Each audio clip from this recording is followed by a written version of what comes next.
ini nabrak ke sini dibelokkan.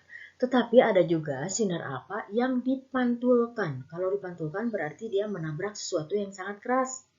Nah, ini misalnya ini sinar alfanya tepat menabrak sesuatu di bagian dalam atom itu yang merupakan pusat massa atom yang tidak bisa ditembus oleh sinar alfa tersebut. Sehingga sinar alfanya menjadi dipantulkan.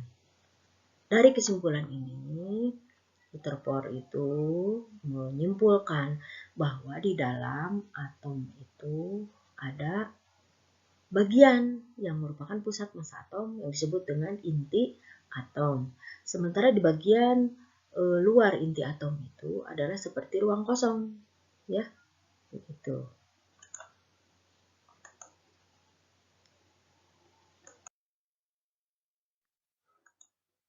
Nah, sehingga Rutherford itu menyimpulkan bahwa atom itu tersusun dari inti atom. Mana inti atom? Nah, ini bagiannya inti atom itu, ya. Nah, inti atom itu terdiri dari proton dan neutron. Jadi di sini di dalam inti atom itu ini ada yang oranye, itu warnanya itu ada partikel proton, sementara ada yang putih itu digambarkan dengan warna putih itu partikel neutron. Ya. Nah, karena neutron tidak bermuatan, proton muatannya positif, kalau yang netral dengan yang positif digabungkan tentu akan menjadi positif. Jadi inti atom itu bermuatan positif dan merupakan pusat massa dari atom. Sementara elektron itu yang bermuatan negatif, menurut Rutherford itu elektron selalu bergerak mengelilingi inti atom. Bergerak di mana? Ini di dalam lintasan elektron. Ya, jadi di dalam ini jadi atom itu ada di dalam atom itu ada inti atom, ada kulit atom, kemudian ada lintasan-lintasan. Di dalam kulit atom itu lintasan-lintasannya itu adalah tempat bergeraknya elektron yang bermuatan negatif. Ya. Dan sebagian besar volume atom merupakan ruang kosong. Jadi volume atom itu bagian kulitnya itu adalah ruang kosong. Ya. Padahal ada elektron di dalamnya yang bermuatan negatif. Nah, itu kemudian menurut Rutherford juga atom itu bersifat netral. Jadi walaupun di dalamnya ada partikel proton yang positif, neutron yang netral, elektron yang negatif, ternyata atom itu bersifat netral. Berikut adalah teori atom Bohr. Bohr ini dikemukakan oleh Niels Bohr. Niels Bohr itu adalah seorang asisten dari Rutherford. Jadi pada waktu percobaan Rutherford juga Bohr itu ikut membantu.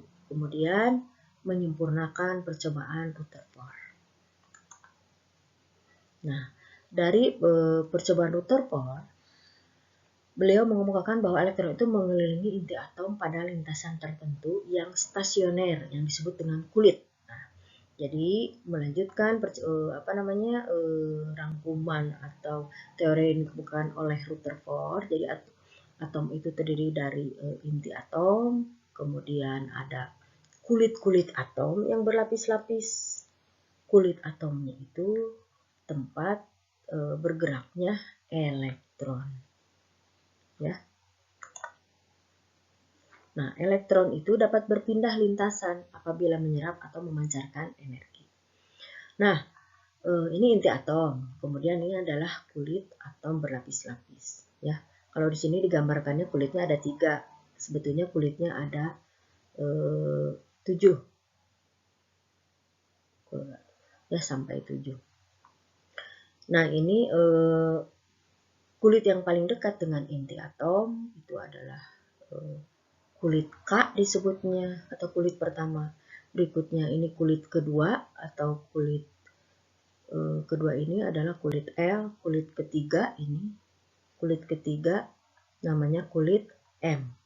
Jadi nama kulit itu K, L, M, N, O, P, ya. Kemudian energinya, jadi setiap kulit itu mempunyai tingkat energi berbeda-beda. Kulit pertama, walaupun dia paling dekat dengan inti atom, tapi kulitnya energinya paling rendah. Kulit kedua energinya lebih tinggi dari energi kulit ke-1. Kulit ketiga energinya lebih tinggi lagi dari kulit ke-1 dan lebih tinggi dari kulit kedua. Semakin besar energi yang dimiliki oleh setiap kulit, daya tampung terhadap elektronnya semakin besar. Kulit pertama itu menampung 2 elektron. Kulit K itu menampung 2 elektron maksimal. Tidak bisa lebih. Kurang bisa, tapi tidak bisa lebih. Kulit kedua itu energinya lebih besar, sehingga daya tampungnya lebih besar lagi, yaitu maksimal diisi 8 elektron. Sementara kulit M itu energinya lebih besar lagi, itu bisa menampung 18 elektron. Nah, untuk kulit-kulit berikutnya itu kulit-kulit berikutnya nanti bisa dilihat lebih terperinci lagi daya tampung elektronnya pada subbab tentang konfigurasi elektron. Nah, yang terakhir adalah model atom berdasarkan teori mekanika kuantum atau teori atom modern. Teori ini yang digunakan sekarang ini. Model atom modern ini dibangun oleh beberapa ilmuwan, yaitu Louis de Broglie, Wolfgang Paul, Erwin Schrödinger, dan Werner Heisenberg. Kemudian, menurut teori dualisme, elektron di dalam atom itu dapat dipandang sebagai partikel dan gelombang. Kemudian adanya teori ketidakpastian menyatakan bahwa kedudukan dan kecepatan gerak elektron tidak dapat ditentukan secara pasti. Yang dapat ditentukan hanyalah kemungkinan terbesarnya atau probabilitasnya. Dan daerah atau ruang di sekitar inti dengan kebolehjadian untuk mendapatkan elektron itu disebut dengan orbita. Jadi ini gambaran tentang teori atom modern. Jadi ada inti atom, kemudian ada partikel-partikel, di dalamnya ada proton, neutron, elektron. Sementara atom itu adalah berupa ruang yang mempunyai kebolehjadian atau kemungkinan terbesar kebolehjadian, ya, probabilitasnya tinggi untuk ditemukannya elektron. Jadi kita tidak bisa menentukan posisi elektron itu di mana karena elektron selalu bergerak. Tetapi kita hanya bisa menentukan ruangan, tempat atau ruangan yang mempunyai kebolehjadian untuk ditemukannya elektron. Ruangan itu disebut dengan orbita. Jadi sekali lagi untuk teori mekanika kuantum kita akan belajar menentukan orbital atau tempat ditemukannya elektron.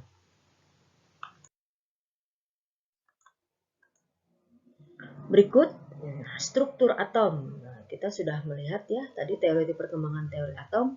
Jadi di dalam atom itu ada partikel-partikel di dalamnya, yaitu atom itu dibagi, ada inti atom, ada elektron. Elektron adalah partikel di dalam atom. Sementara inti atom itu adalah terdiri dari proton dan neutron, ya. Elektron itu negatif, proton itu positif. Nah, untuk mengingatnya, proton awalnya P jadi positif. Neutron itu N, netra. Neutron netral, proton positif, elektron negatif. Itu adalah partikel-partikel penyusun atom. Kemudian ada ini percobaan yang dilakukan oleh Thomson, ya, melakukan percobaan tabung sinar katoda. Ini bisa dilihat, bisa dilihat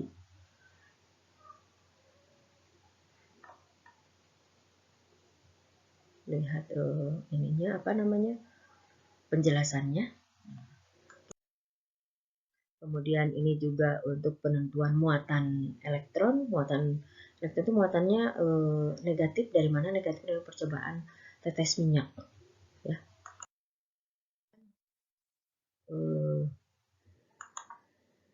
Partikel penyusun atom. Jadi kesimpulannya, partikel penyusun atom itu terdiri dari 3, sebetulnya banyak, tetapi yang perlu kalian pelajari untuk tingkat SMA SMK itu ada 3, ada elektron, proton, dan neutron. Elektron muatannya negatif, penemunya Thomson, ini masanya, ya. Kemudian massa dan satuan gram. Kemudian proton muatannya positif, penemunya Goldstein, ini masanya. Kemudian neutron muatannya